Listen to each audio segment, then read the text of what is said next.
Seltzer Kings. Podcasts.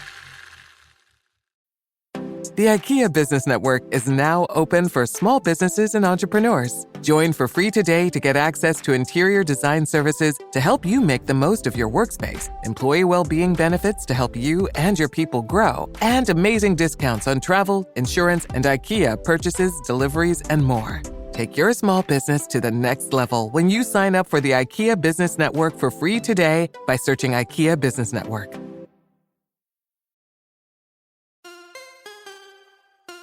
What does an 18-year veteran of the tech industry and a 20-year veteran of the military have in common? More than you might think. Welcome, everyone, to the Second Act Podcast, leveling up your life's journey. You can't stop me! You don't got the power, shut me down. That's not an option. I'm my biggest problem. You don't got the power, shut me down. That's not an option. You can't stop me! Welcome back, everyone, to the Second Act Podcast with Michael and John. How's life today, John? Man, Michael, it's pretty awesome. 4th of July holiday just ended, and how appropriate for our guest today. But my wife and I and my two boys, we went camping this weekend, which is something we love doing out here in Colorado. Just to reconnect with nature and, not enjoy or have the ability to enjoy things that you don't normally get to enjoy, I guess, without the noise and without the hustle and bustle of everything and, stimulation all around you. It's just, man, hearing the wind and the trees and going out to the lake or the river, just watching the boys fish, man, it's one of my passions. So it reminded me, again, going into what we're going to talk about today, it reminds me on the way home, we've got everything that we needed over a 4-day period in the back of my Jeep. And I always remembered coming back from deployment, 9 months, and everything I have is in like 2 duffel bags. And it's just amazing what you can actually do without if you're pushed or you allow yourself to go without those things. And so driving home, I thought, man, I got a house filled with stuff that I don't even use. I wish I could just regulate myself to everything that's in my Jeep right now, and life would be so much easier. But alas, here we are in front of a computer and a microphone and headsets and all the other stuff. So it was a good weekend, though. How about yours? Nice. Yeah, it was fantastic. I mean, you're describing the ultimate mindfulness, being present weekend with the family and the things that matter, pun intended. We'll get to that in a second. But it was fantastic. It was pretty low key, cooked out on the grill, spent time outside in nature, and just being present with the family is always super important in life. And we have another winner this week. Yeah. In our Pay It Forward initiative that we have going on. So Rachel M., you are the winner for this week. If you've taken a break from our episodes or any podcast for that matter, and you're enjoying the summer months with family and friends outside, being present, just a quick reminder that if you visit our website or follow us, you'll see a way to enter a few details and be automatically entered to win an e-gift card, no strings attached. It's our version of paying for that cup of coffee or bag of groceries or meal for that person behind us in line. Love it. And we do that every week for folks who are listening or are following us on our channels. We believe that if the universe has blessed you with opportunities in life, you have a duty to help others who may not be as fortunate. Yeah. And today's guest is no stranger to paying it forward. In fact, he's helping millions of people live a more fulfilling and purposeful life. So with that said, I'd like to introduce Joshua Becker, the founder of Becoming Minimalist, a topic we've actually talked about quite a bit recently in some way, shape, or form with some of our guests. And Joshua's journey to minimalism started while he was standing in his garage with his son, who is tugging at him, asking him to play outside. And we'll get into more of that in a bit. But this pivotal moment led him on his 15-year entrepreneurial adventure where he is now a globally recognized speaker, as well as a Wall Street Journal bestselling author on the topics of minimalism, intentional living, removing distractions, and generous living. He's been featured on CBS Evening News, The Today Show, The Boston Globe, USA Today, Washington Post, CNBC. He's been in a Netflix documentary called Minimalism and many other major media outlets. Joshua has built an incredible community and, even more importantly, an amazing family. He is a proud husband celebrating his 25th anniversary this year, so congrats, Joshua, on that. And father who now calls the Phoenix, Arizona area home. It's an honor to have you on, Joshua. Welcome to the show. Yeah. Well, it's great to be here. Thanks so much for the invitation. This is wonderful. I'm excited you've talked about minimalism already and can't wait to learn what you have to teach me.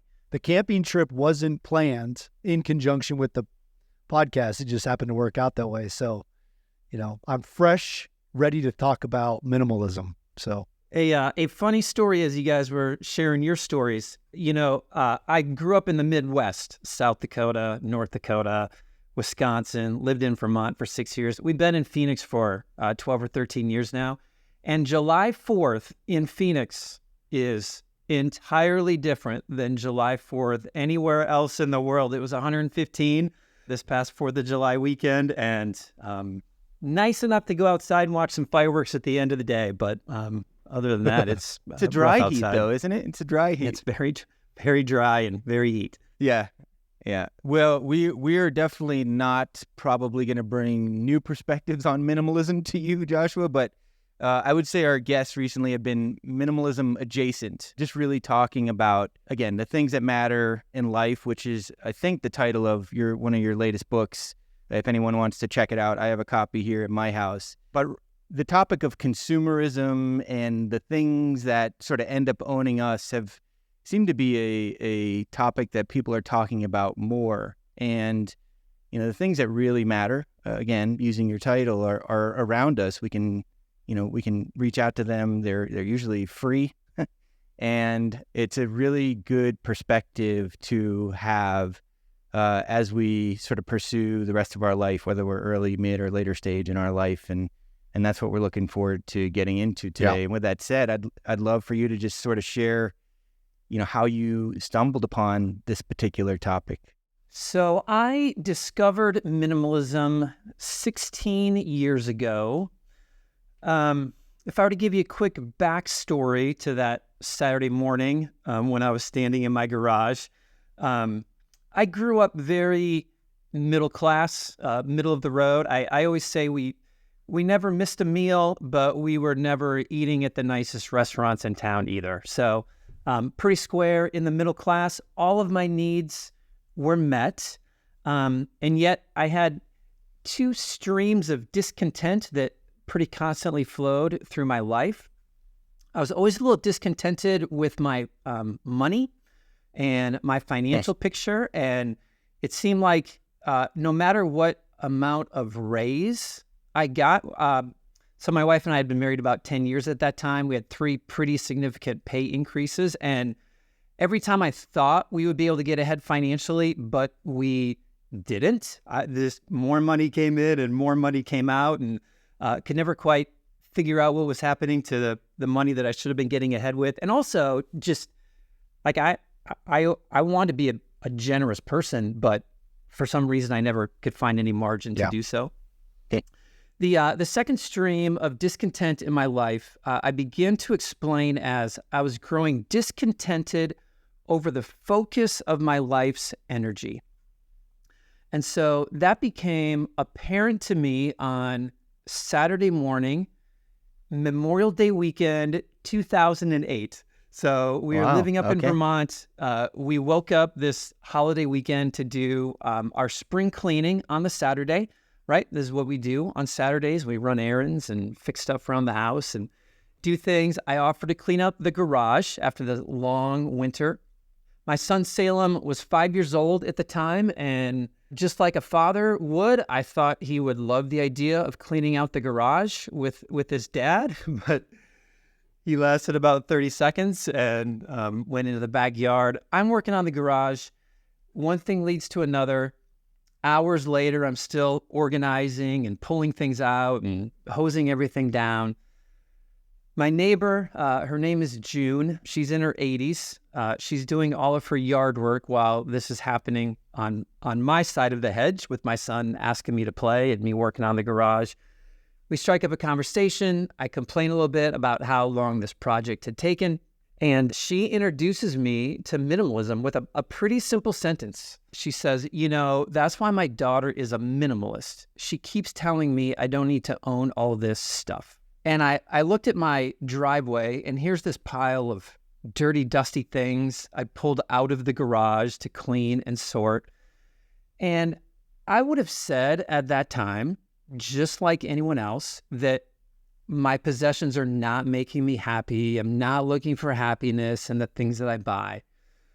But out of the corner of my eye, I saw my son swinging alone on the swing set in the backyard where he had been all morning long. And suddenly I realized not only were my possessions not making me happy, but all of my possessions were actually taking me away from the very thing that did bring me happiness in life. And not just happiness, but meaning and purpose and significance and fulfillment and joy. It's one thing to say that our possessions aren't making us happy, but it's something very different the moment we realize that maybe they're actually taking us away from happiness. And I think that is the light bulb moment when minimalism begins to make sense. And so that started our journey that morning. Wow. Amazing. I think when you share both sides of that equation, Joshua, I think it really helps create the holistic picture of what's going on. So these things, you mentioned the two sort of areas of discontentment, the money that you were getting and increasingly more so, and then the things that it bought, and then how that sort of led to that discontentment about not spending time with the things that really matter in your life. Unfortunately, people get to a point where it's too late to have that realization. And I think what you've been able to do through your writing and speaking and message to the world around all of this, I know it's impacted. I mean, I've shared with you offline, it's impacted our household and why this particular episode is so special to me. But the lives of so many others who are maybe having that epiphany or wake-up call sooner than they maybe would, and how it's impacting them in such a positive way. Well, I don't know if it's ever too late. I mean, certainly, I think the earlier the better we make this realization, right? The less money we waste, and the less time we waste, and even the less years we waste, or the opportunity to, provide this example for our kids. Certainly, I think the earlier the better we make the discovery. But different people at different times, and we learn different things about life at different times, and the right message hits us at just the right time when we're ready to hear it. And so I literally through the blog Becoming Minimalist, my desire is, the way I explain it is, I want to play my neighbor's role in as many people's lives as possible. Like I just want to introduce this idea to other people, and certainly they get to do whatever they want with it. But if we can at least think it through and maybe make a connection between the hurried, rushed, tired lives that we're living that aren't making us happy, and maybe how the possessions we've accumulated and the lies we've been told our entire lives can be rearranged and reshuffled and reoriented towards a better future. Joshua, we have a rule in the military that if you're speaking and you use an acronym, you have to explain that acronym before you go further down the road so that people are all on the same page. And I just want to do that for our audience so that everyone knows exactly what you're talking about, and myself included. Because as I alluded, camping and deploying, there's ways to reduce the things in your life. Those are some, to some people, two extremes. But just break down what is minimalism for those who are new to this term. Yeah, great. The whole time you were talking, I'm thinking, what acronym did I No. use? What acronym did I? No, I got it. No, I figured out pretty clearly where you're going. And it is like, this is super helpful. So minimalism, I think on its surface, is about owning fewer possessions, owning just what you need. And that is true. But there's like a deeper, richer understanding to it that the goal of minimalism isn't just to own the least amount of things that I can possibly own. The goal of minimalism is to live a more passionate, focused life on things that actually bring us joy and meaning and fulfillment. So the way I define minimalism is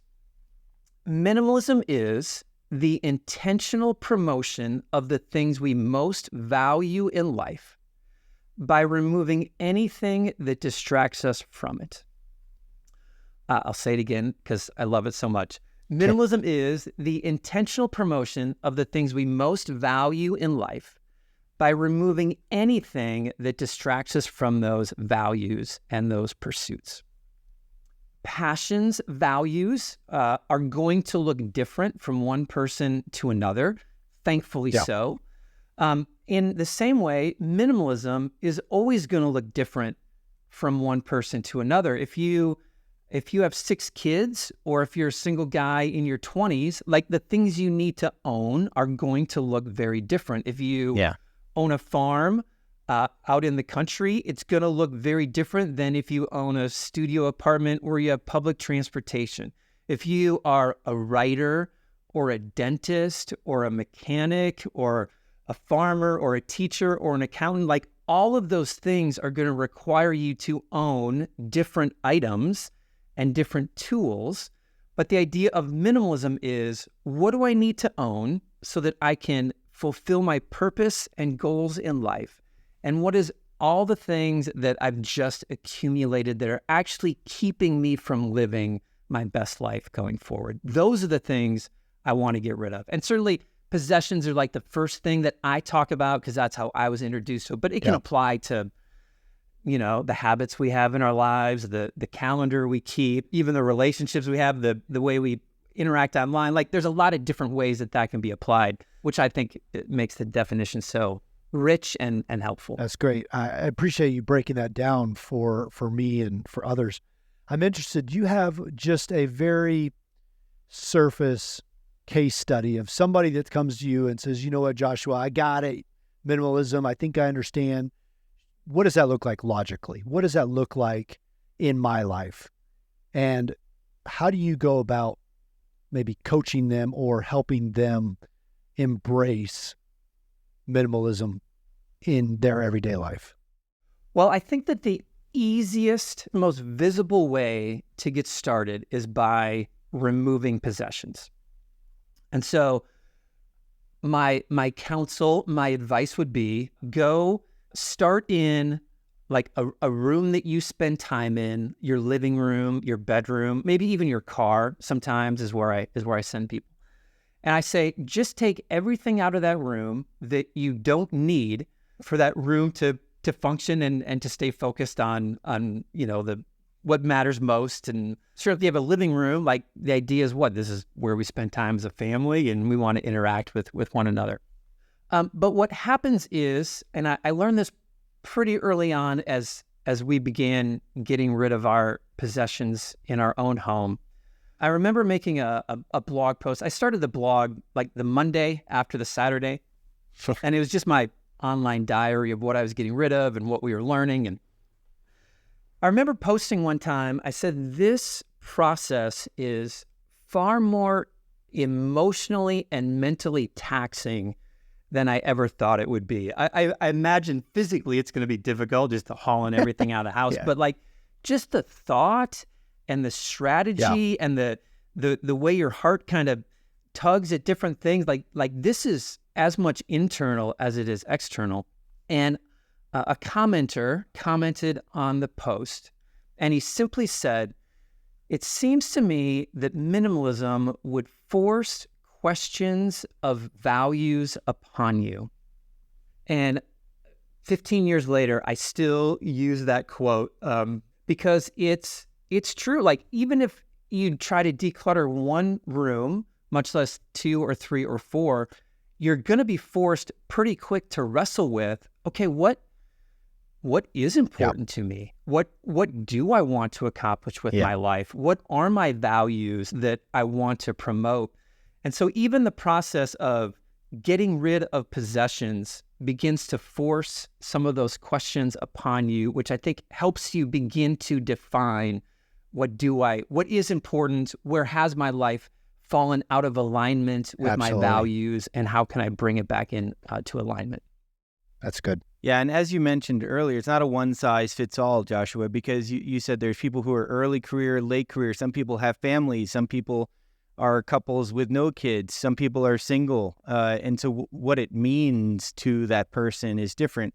But the way that you just sort of framed it in terms of value is, I think, probably the most helpful perspective. And we've gone through iterations of that in our household. I will tell you, having a young child in my house and the things that are important to him versus the parents. I mean, we want to save all his artwork and his creations and things. But if we have all those things for every moment of his life, we might be able to fill the house at some point with that stuff. And thankfully, the digital world has been able to create clever ways of preserving some of those things in a digital format that maybe reduces the form in which that piece of art or life exists, so that we can not have it overwhelm us. And from a like a stress perspective, your teachings, the things that you share about your journey, I think there's a wellness factor that I don't know if you have data related to your journey of minimalism and people's overall well-being and the correlation or even causation of that. But I think it's just sort of fascinating to think about it, because when you're exchanging things for experiences with the people that matter to you most, it's really, again, coming back to your message around value, it's really eye-opening. Yeah, you can find a lot of interesting research, some thoughts that come to my head, although I probably can't cite study and date and university at this point in time, but you can Google any of this stuff. A lot of how clutter negatively affects us. So you can find a lot of studies on the negative nature of clutter. You can find a lot of studies on how experiences bring us greater joy than possessions.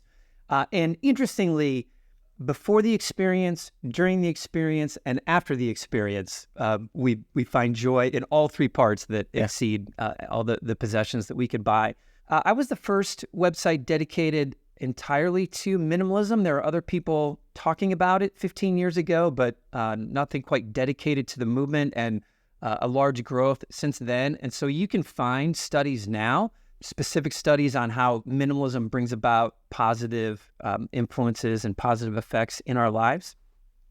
Certainly there's tons of data about, how much money makes us happy, and if, money is really bringing us as much happiness as we think it will. But one of the things I do when I speak is I always just ask a question of the audience. I'll just say, hey, turn to your neighbor and answer this question. If you were to own less stuff, in what specific ways would your life improve? And what's interesting is that no one needs a study to start making a list of all the ways my life would look better if I owned less stuff. I would have more money. I would have more time. There would be less stress, fewer decisions that I need to make. There'd be more freedom. My house would finally be big enough and I wouldn't need to upgrade my house. I'd be a better example for my kids, live a better life for the environment, more gratitude and generosity and contentment. And we found all of those things to be true of our lives. And what I think it just discovered is that we can answer that question, and anyone who's listening, you can come up with specific ways that your life would improve by owning less stuff. we just live in a world where we're never asked that question, and we're just told over and over again, 5,000 times a day, advertisements tell us our life will improve if we buy what they're selling. And so that is the message that we hear in our culture and in our society over and over and over again. And we just very subtly, unintentionally begin to believe it. And before we know it, our homes are 3 times the size that they were 50 years ago. 11% of us rent off-site storage. We own more things today than at any point in human history. And I think it's time to just take a step back and ask, is this really leading us to the life that we dreamed it would?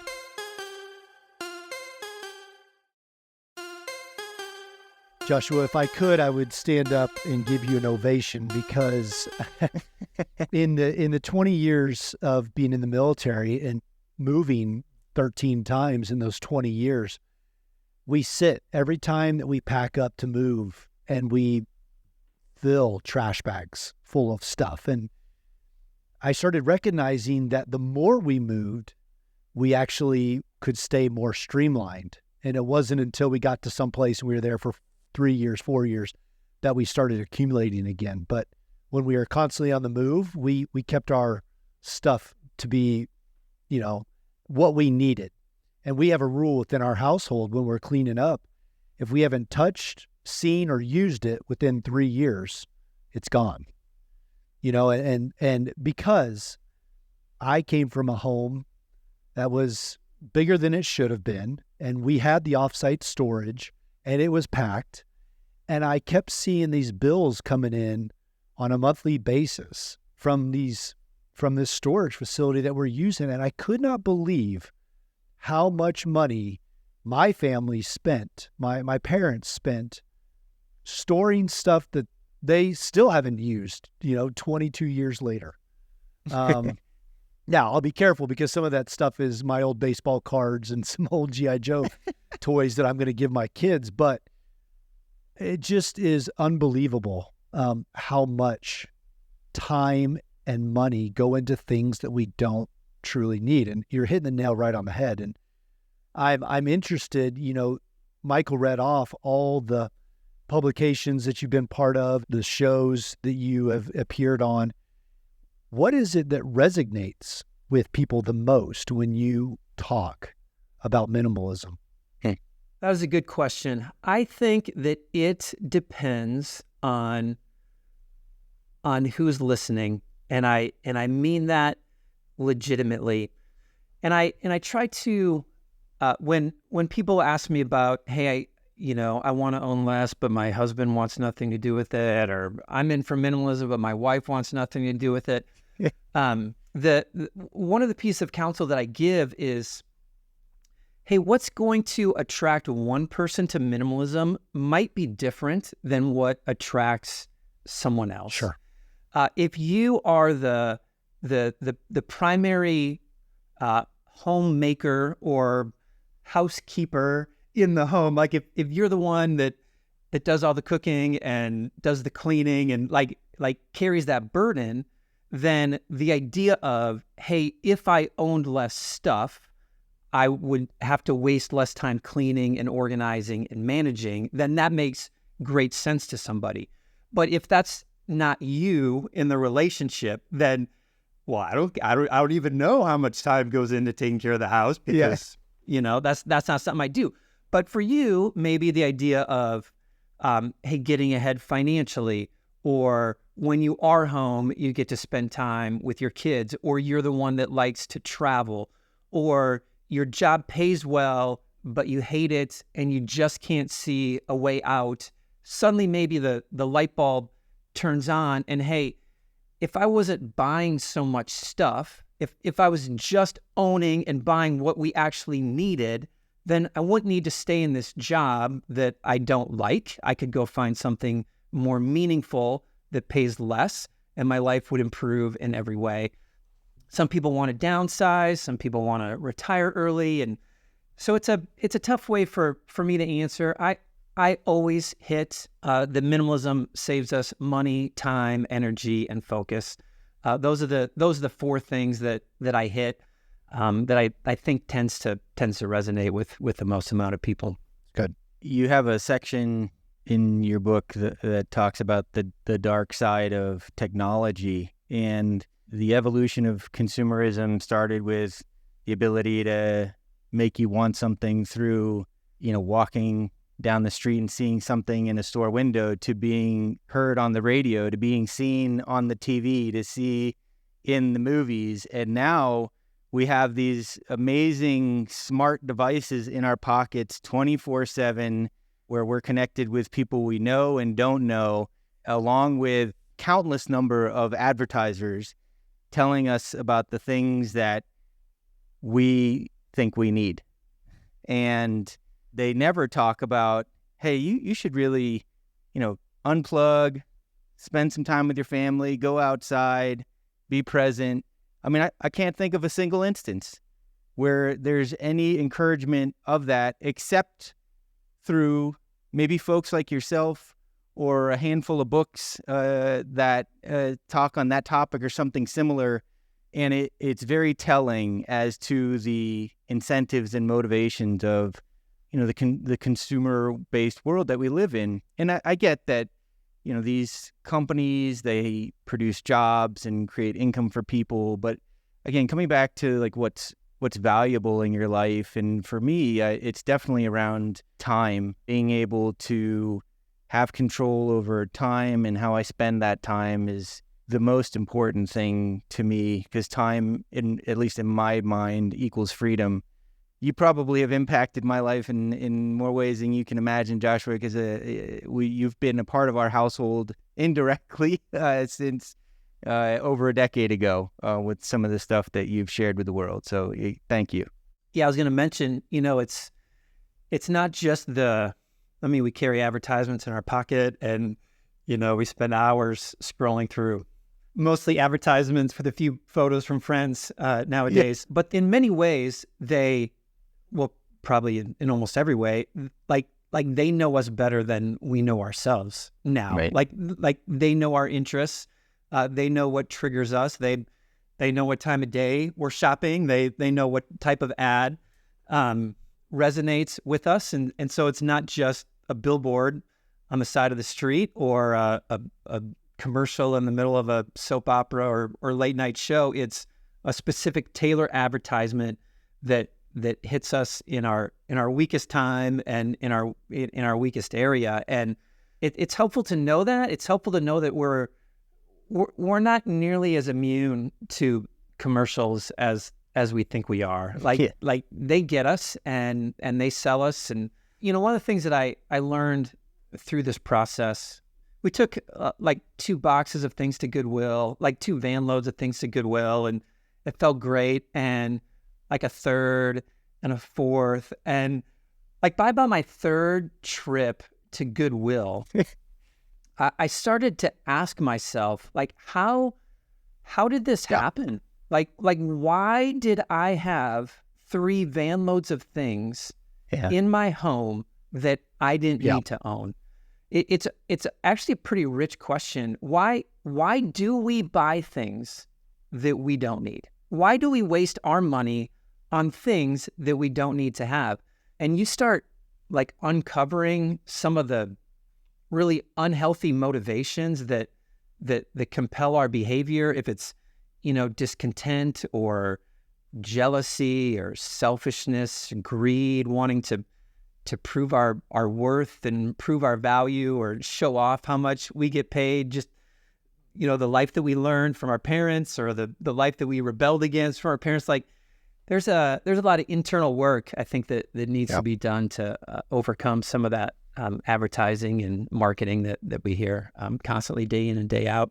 Joshua, along those lines of consumerism, I want to go back to something you brought up earlier in the episode, and you talked about your discontent or inability to keep up despite you receiving more money and more raises.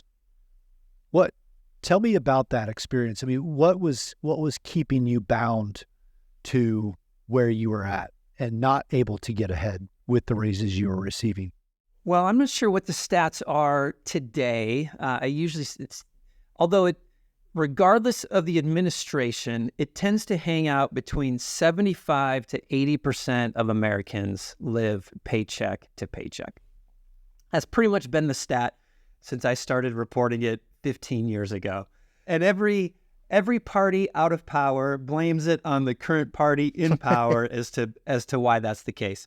But it's not about politics. It just seems to be human nature that fed into, consumerism and marketing, that when more money comes in, we just tend to buy more stuff. We upgrade the home, we upgrade the car, we upgrade the television, the furniture, we buy more clothes, we buy more purses, we buy more tools, we take more extravagant vacations. Like, as money comes in, we just tend to spend more and more until we notice it and we take a step back and we say, what am I doing and why is this happening? And just obviously needs to be mentioned. Certainly there are some people where the income is just enough to get by, but it is not 75 to 80% of Americans that need to be living paycheck to paycheck. It's just the society that we're in, the culture that we're in, and some of those, unhealthy motivations that compel us to spend more and more than we need to. That's the way I see it anyway.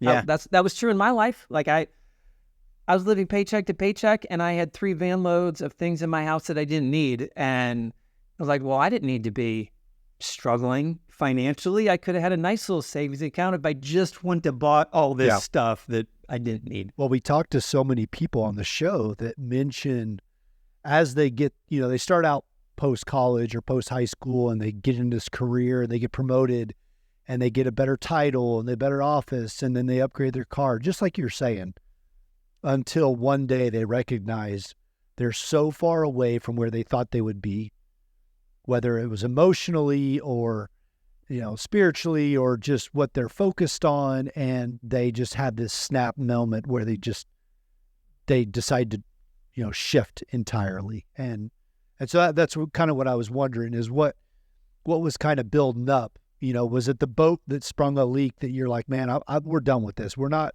keeping this thing going anymore. Or the multiple cars in your driveway, or, because it's always, it's something different, as you alluded to before, something different for everybody. But it's so interesting that this is your specialty and you're helping people recognize it before that split moment and before that happens. And I think understanding your history and why you see things the way you do can be so helpful. And that thought just came to me as you were listing off those illustrations. I talked to a young man one time. I've never been attracted to cars. Like I've never been a car guy. Yeah. And so I wrote about cars in my first book, The More of Less. And just, it's a huge expense for a lot of people. And I'm like, I just need to talk to like a car guy about what is the appeal and why are people spending so much money on something that could get me to the same spot. And his story was he was in the medical profession. And again, college, came out with a lot of debt, young family, didn't have a lot of money, just starting out. And he said, but I walked outside the hospital every day and my car was 12 years older, $50,000 worth less than every other car in the parking lot. Everyone else doing the same job as me was driving a really nice car. And he said, ultimately that got to me. And I ended up buying a really nice car. I had another friend who same career as his father. His father was always a pretty flashy spender. And he said, I could not impress my father unless I was buying the things that he was buying. And he said, every time my father would come visit us and come visit the grandkids, he would ask, why are you driving that old car? Why don't you have a bigger screen television? And he said it just became like too much. Like at some point, I've got to show my father that I'm making it and I'm successful. And so I think a lot of different things lead us up to spending money the way we do, and understanding that can be so helpful and incredibly difficult and painful to learn about ourselves, but we come out so much better on the other side when we do. That's really interesting. The perspective of living up to your parents' expectations in terms of what success are, or leaving the building, walking out to the parking lot, and the symbols of success are fancy cars. Maybe you came from childhood economic status where you were poor, and now you went to college, you got a degree, you're making money, and that success is defined by that thing. You're right. I mean, 100% right. It really depends on the person. And coming back to your comments around technology and advertisers who know maybe more about us than we know about ourselves, oftentimes, is like, if we look at a couple use cases, if I've had a really stressful day at work and I want to decompress, I'm going to scroll Instagram for a half an hour, and they're feeding you things that they have high confidence they know you'll like, and some of those are calls to action to purchase something. Or maybe I just had a big fight with my girlfriend or my wife, or one of my kids, or something happened, and you're in a vulnerable state. And the science is, maybe by buying something, you get that dopamine hit that gets you all excited temporarily for that thing, but then that weans off, and now you're stuck with the thing, and you're kind of back to where you were. So it all sort of comes together in a really interesting way, and it's just really awesome what you're doing with minimalism, Joshua. I'll mention two things based on what you said. Number one, like, it is so much easier today to buy things than it was before. Like it used to be, I had to get in the car and drive to the mall, or I had to, send in a letter from the JCPenney catalog. Like I had to go somewhere and do something. And now literally it's like one click of a button and it can show up overnight, and I can have it by the following morning. And just the accessibility of things really makes this increasingly difficult. I want to go back to what you said about success, because really, to me, like, the further you go down this road, you really begin to discover that minimalism is about redefining success differently than the world tends to define it. And that can be very difficult. I go out of my way to mention that minimalism isn't about being lazy. Minimalism, well, some people can use minimalism to be lazy and to check out of life and go sit on a beach for the rest of their lives. And some people can do that if they want to, right? Anyone can value whatever they want to value. But for me, that has never been the goal or the purpose. I want to live a more passionate, a more ambitious life. I want to work harder than I ever did before. I just want to be working with the right motivation, and I want to be working for the right things.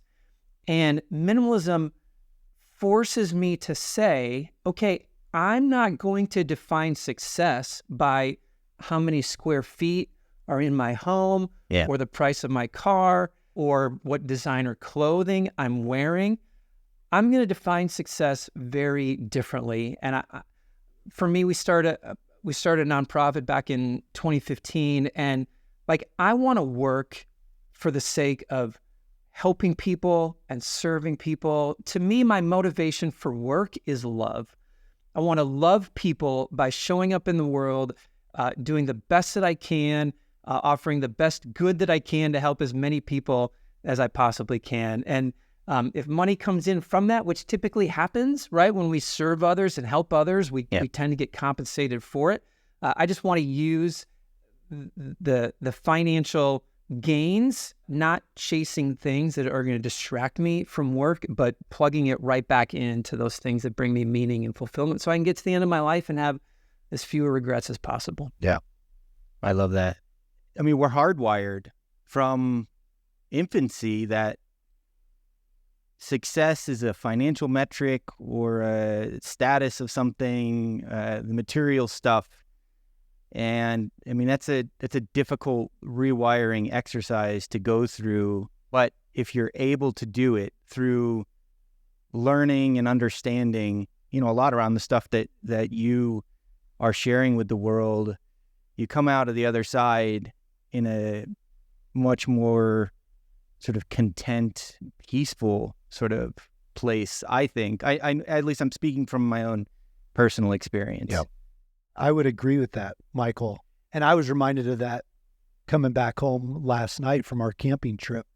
My wife and I were laying in bed and she was showing me pictures of a friend of hers that's in Greece, went on a cruise, enjoying some nice meals and experiences. And I said to her, right after we got home and unpacked, so I'm sorry we're not doing stuff like that. And she looked at me and she said, John, you should know this by now, but remember, I would much rather spend time outdoors camping in the woods than I would on a lavish cruise or a trip eating fancy meals. She goes, hot dogs and hamburgers off the grill, looking at, a forest is much more enjoyable and, soothing than anything else. And I think it just reminded me about the conversations we need to have with our spouses and significant others about what makes them tick. Because, as Joshua alluded earlier, it may not be a bunch of clothes, purses. It may not even be the experiences.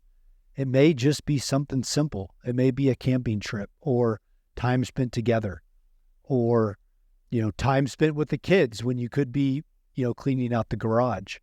Those memories will last much longer than some things that we can purchase, even if some of those purchasable things are experiences. So I appreciate the reminder from my wife, and now we're going to go camping again this next weekend because we can do it, and it's pretty cheap and it's easy to load up the car and go and disconnect. So sometimes those conversations and those reminders are good to dust off as well and bring us back into what we know is our true joy. I had a lady share a story with me one time. They were going through their home, minimizing and getting rid of stuff, and they eventually got to the garage, and they had all these shelves and shelves of camping gear. And she said my husband just stopped and was just staring at the shelves. And she said, what are you thinking about? And he said, I bought all of this camping gear so that I could go camping with our boys. But now my boys have moved out, and I can count on maybe one hand how many times we actually went camping. And he said, I was so busy working to make the money to go buy the camping stuff that we could never find time as a family to actually go spend time camping. And she continues the story, and she said, so we took all of the camping gear. We took it to my middle son, who was always the one who loved the outdoors the most. He had just gotten married. And we took it all to his house, and she said, it was the first time I ever saw my husband cry. Yes.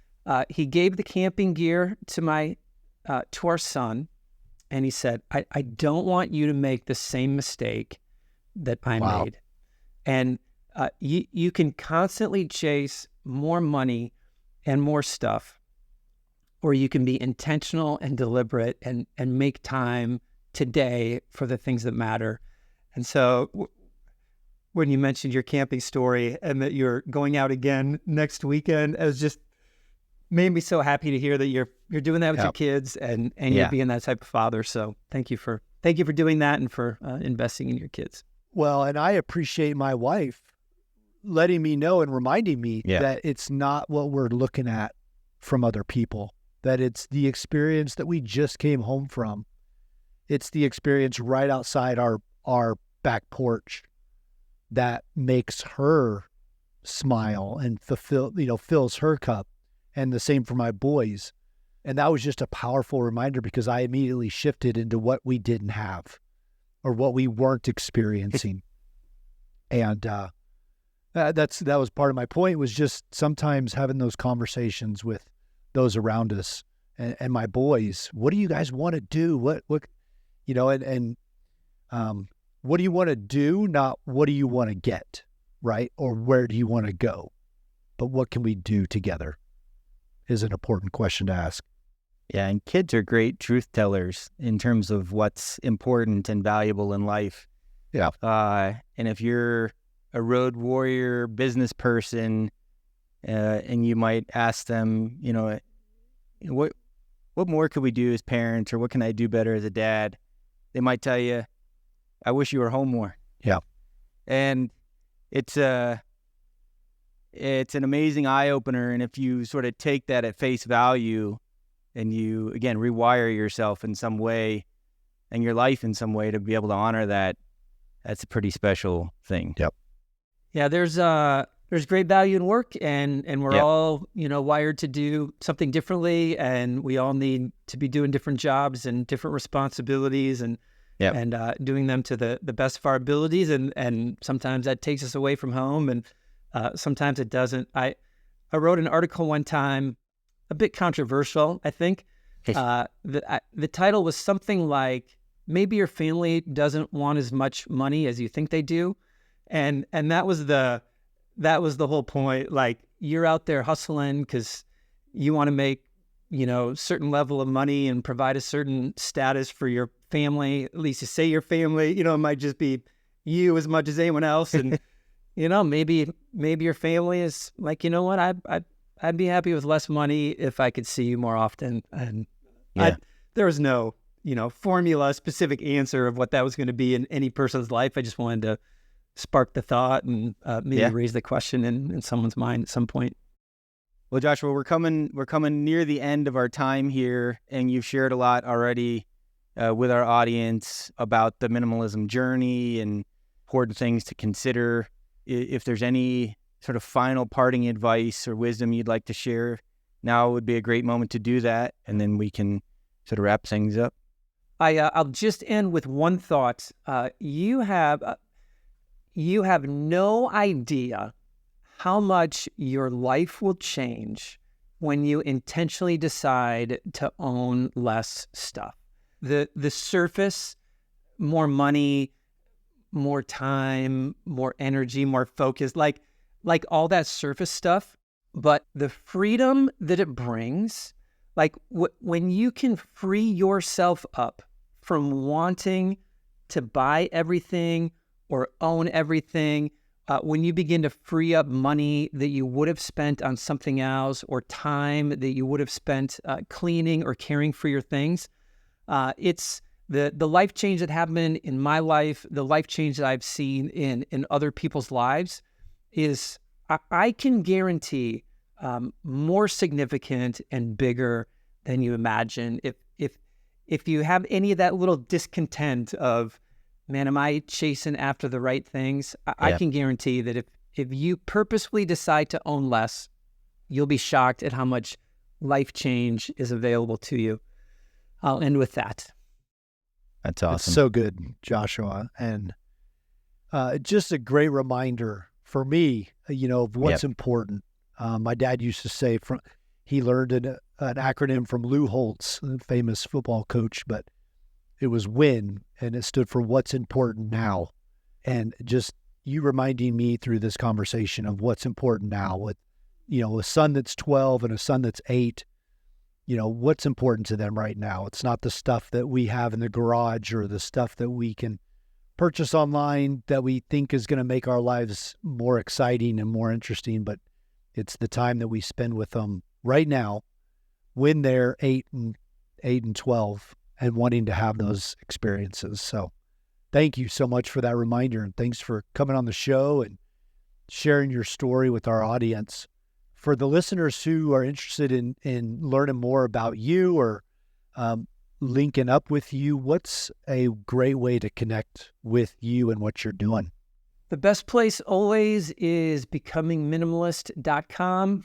That's home base for me, and do a lot of different things, and I've written a few different books and have a course that people can use. But everything flows through becomingminimalist.com. So thanks so much. We'll be sure to put that in our show notes, the link in your show notes. And man, just again, from me to you, thank you again for coming on. And I appreciate it a lot. Yeah. You're welcome. Thank you for the invitation. Thank you so much, Joshua. You know offline how much this episode is going to mean to me and my family, and it's been an honor sharing this hour with you. Thanks so much. All right. See ya. We'll see you guys later. Thanks. The Second Act with Michael and John stars Michael Newborn and John Ballinger. The podcast is produced by Seltzer Kings. For more information on the show, check out michaelandjohn.com, or if you'd like to get involved in the conversation, give the guys a shout on their socials at The Second Act with Michael and John on most platforms. Thanks for listening.